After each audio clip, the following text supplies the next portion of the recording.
Buon pomeriggio a tutti dall'Ippodromo Arcoveggio di Bologna. Siamo prossimi al via della prima corsa della 43esima riunione del 2021. Una prova per 4 anni.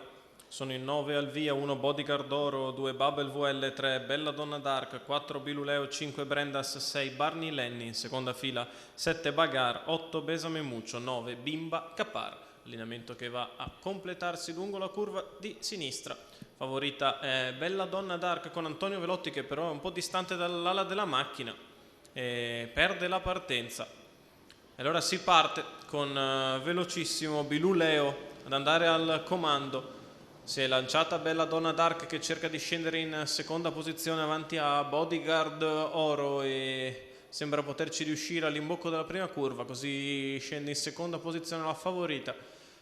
Bodyguard Oro in terza posizione con in quarta Bagar, mentre all'esterno è rimasta Bimba Capar, che si trascina Babel VL, mentre alla retroguardia Barney Lenny, che è anticipato anche dalla mossa esterna a parte di Brendas, che va a fare la pariglia. Si muove in terza ruota Babel VL, che aggira Bimba Capar e cerca di portarsi sulla testa della corsa, dove intanto Bella Donna Dark ha ottenuto strada da Biluleo.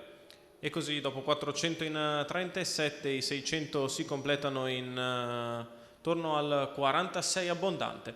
Bella Donna in vantaggio con all'esterno Babel VL, quindi lungo i birilli Biluleo, in pariglia esterna Bimba Capar dopo 800 metri passati in 1-1 e 3.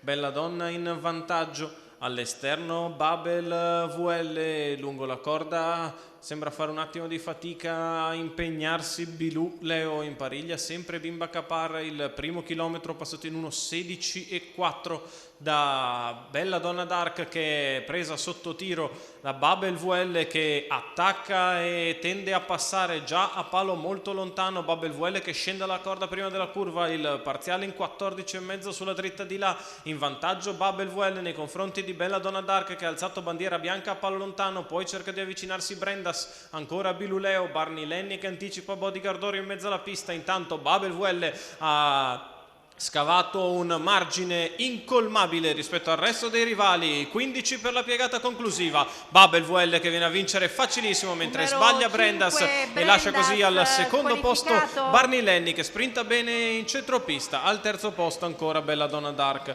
2-1-9 il totale, il successo di Babel VL, Tommaso Gambino, Eric Bondo per i colori della scuderia Wave. Il successo netto di Babel VL, che gira di fuori a Bella Donna Dark, ne dispone a palo lontano, passa e vince facile. Il successo di Babel VL e Tommaso Gambino all'apertura dell'Arcoveggio.